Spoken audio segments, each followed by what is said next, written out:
ازيكم يا جماعه عاملين ايه؟ زي ما انتم شايفين في تايتل الحلقه النهارده احنا جايين نتكلم على البرايم بتاع ميسي، ولكن هندخل بعمق شويه. يعني عايز اركز على موسم واحد بس اختاره يكون المفضل بالنسبه لي في تاريخ ميسي. بس قبل ما اقول لك على الموسم التاريخي بالنسبه لي لميسي اللي بالمناسبه اخد مني وقت كتير جدا في التفكير، عايزك تقولي تحت في الكومنتات انت شايف ايه الموسم الافضل لميسي في تاريخه. الموضوع على فكره اصعب مما تتخيل، يعني ما تكتبش كومنت باول حاجه تخطر على بالك، الموضوع اعمق من كده. يعني احنا بنتكلم على برايم بتاع ميسي ممكن نقول عليه من 2008 لغايه 2019. طبعا قبليها عمل مواسم كويسه وبعديها عمل مواسم كويسه، ولكن لو بنتكلم على البيك بتاعه تقريبا في ال 11 سنه دي، فان انت في ال 11 سنه دي بقى تختار موسم واحد بس لاعظم لاعب انجبته كره القدم، دي حاجه صعبه جدا. لان في مواسم هو تالق فيها بشكل كبير جدا ولكن ما توفقش في بطولات كتير، وفي مواسم تانية كتير برضه جاب فيها بطولات كتير، فهتختار مين فيهم؟ فالموضوع صعب يعني، ومستني رايكم تحت في الكومنتات. وطلب كمان يعني طالما عملت كومنت ما تنساش بس ايه تعمل لايك، الموضوع حقيقي بيساعد، وتشترك في القناه لو لسه مشتركش في القناه. طيب الموسم المفضل بالنسبه لي لميسي هو بكل تاكيد موسم 2014 2015، وانتم متعودين عليا بكون واضح جدا في كلامي، فالنهارده جبت لكم 4 نقط تخليني ليه بفضل الموسم ده. وقبل ما ندخل في ال4 نقط دي عشان تبقوا فاهمين برضو، الموسم الثاني الافضل بالنسبه لي هو موسم 2010 2011، والموسم الثالث ممكن يكون موسم 2018 2019،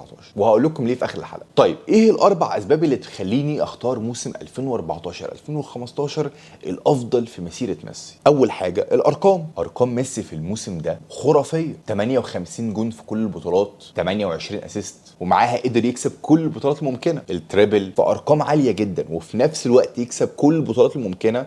ده لازم يكون السبب الاولاني. طب دي من ناحيه الارقام. السبب الثاني بقى هو سبب بتشوفه بعينيك. بكل تاكيد ميسي، اعتقد انت ممكن تتفق معايا في دي، يعني واحد من امتع اللعيبه اللي جم في كره القدم. انا عارف ان في ناس حتى اللي بيقول لك ان ميسي الاعظم في التاريخ يقول لك لا رونالدينيو بيمتعنا اكتر وبتاع، ماشي هسيبها لذوقك، ولكن بكل تاكيد من ناحيه المتعه ميسي في التوب 3. فميسي طول عمره ممتع جدا بالكوره، فده ممكن يكون لوحده سبب، ولكن ده مش السبب الثاني بس. السبب الثاني ان انا بدات اشوف في 2015 ادوار بيعملها ازيد من اللي كان بيعملها السنين اللي قبليها، بدات اشوفه اكتر بيساند نص الملعب. ممكن نترجمها ان تشافي وانيستا وبوسكيتس، بالذات تشافي كان بدا يكبر، وخط الدفاع برده ما كانش افضل حاجه، فتحس ان ميسي لقى نفسه فجاه ان الفريق بتاع برشلونه ده العظيم التيكي تاكا اللي دايما بيسيطر على كل المباريات ما بقاش قادر يعملها في كل الماتشات زي زمان. فبقى احيان كتير جدا يلاقي نفسه ان الفرقه اللي قدامه ضغط الفريق بتاعه اللي هو برشلونه، ومثلا برشلونه مش عارفه تعمل بيلد اب محترم، او لما بتضغط عليها بتقطع منها الكوره. فكان الموسم ده تقريبا اول مره اشوفها بالكثافه دي، ان ميسي ينزل لغايه مثلا عند الباك رايت ولا الباك ليفت، يستلم الكوره يرقص له 2 3 ويطلع بالفرقه اللي قدام. فبدا دوره في الملعب يبقى اشمل واكبر من ان هو فقط وينجر او مهاجم، فده برضو اللي بيخليني احس ان ده كان بيك مستواه. على فكره هو من الموسم ده بدا يعملها كتير بعد كده،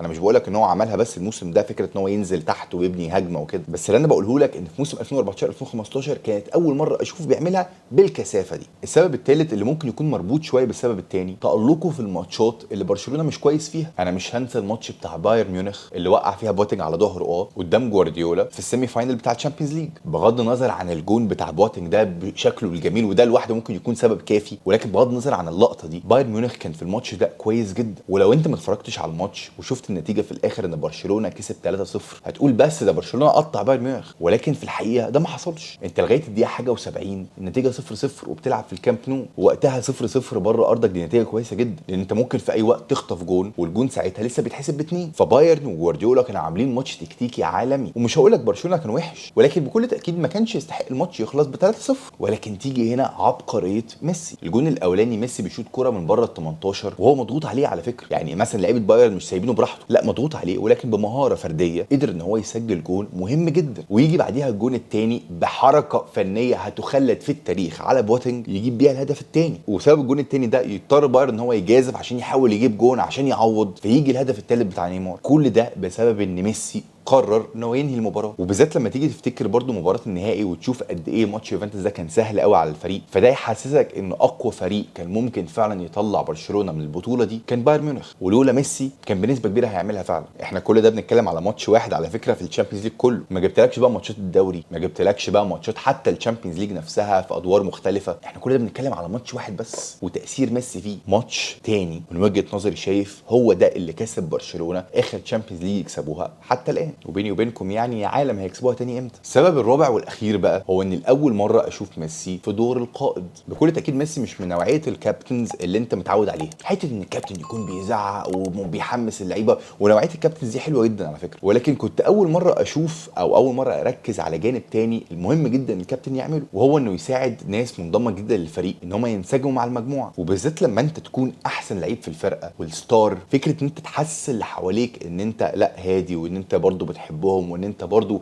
شايف اهميتهم ان هم يساعدوك ان انت تكسب بطولات، دي بتبين نضج كبير جدا وصوله اللاعب. وممكن تكون دي كانت حاجه موجوده في ميسي طول عمره، بس انا بقول لك انا دي كان اول موسم اشوف ميسي بيعملها، لان نيمار كان لسه صغير، كان الموسم الثاني تقريبا بتاعه مع برشلونه، وسواريز كان موسمه الاول مع برشلونه. سواريز كمان كان موقوف في بدايه الموسم بسبب العض اللي عضها الكليني في كاس العالم، فهو اساسا جاي على برشلونه وهو لسه خارج من مشكله. وفكره الامسان التاريخي اللي اتعمل ما بين ميسي ونيمار وسواريز، انا بشوف ان السبب الاساسي فيه كان ميسي. بكل تاكيد سواريز ونيمار برضو عملوا موسم خرافي ساعتها وساعدوا ميسي بشكل كبير، ولكن صعب يا جماعه ان انت تحسس اللعيبه اللي معاك ان انت مقدر اللي هم بيعملوه، وان انت قادر ان انت تشيل مسؤوليه الفريق. بالمناسبه مش عارف لو انتوا تعرفوا المعلومه دي ولا لا، بس ما بين ميسي ونيمار وسواريز الثلاثه دول في الموسم ده جايبين 122 جول، ثلاثي جبار. فهي دي الاربع اسباب اللي تخليني اختار موسم 2014 2015 الافضل في تاريخ ميسي. قلت لكم ان الموسم اللي يجي بعديه على طول كان موسم 2010 2011 التاريخي جدا لميسي طبعا مع جوارديولا، وده بسبب ان ميسي برضو ساعتها قدر ان هو يكسب الترابل وعمل موسم جبار، كان متواجد في كل الماتشات المهمه، وكان مع اقوى فريق في تاريخ برشلونه تقريبا. انا مش هنسى الفاينل بتاعهم قدام مانشستر يونايتد في الشامبيونز ليج، دومينيشن بمعنى الكلمه. والموسم اللي يجي بعديه على طول هو موسم 2018 2019 اللي كنت شايف ده اوحش فريق لعب مع ميسي في البيك بتاع ميسي. يعني عارف ان بعديها حصل مواسم اوحش لميسي، وفرقه ال 8-2 دي كانت برضو مبهدله ميسي خالص وبتاع، ولكن كان ميسي برضو ساعتها مستواه بدا يقل. لكن في 2019 هو حرفيا كان شايل الفريق بمعنى الكلمه، وان هم كانوا بعاد بتكه لولا اللي حصل في ليفربول في الانفيلد ان هم يوصلوا الفاينل بتاع الشامبيونز ليج، وانا اشك ان هم لو كانوا وصلوا الفاينل قدام توتنهام ان هم كانوا هيخسروا. واللي حصل في ليفربول في الانفيلد ده انا مستحيل الوم عليه ميسي ابدا. بس ما علينا عشان ما اطولش عليكم، دي كانت افضل 3 مواسم بالنسبه لي. عرفوني بقى افضل 3 مواسم لميسي بالترتيب بالنسبه لكم انتوا تحت في الكومنتات، وزي ما اتفقنا تعملوا لايك لو الفيديو عجبكم، شير، سبسكرايب، تقولوا لي برضو تحت في الكومنتات لو حابيني اعمل فيديو زي ده لمثلا رونالدو او اي لعيب تاني تختاروه. يلا سلام.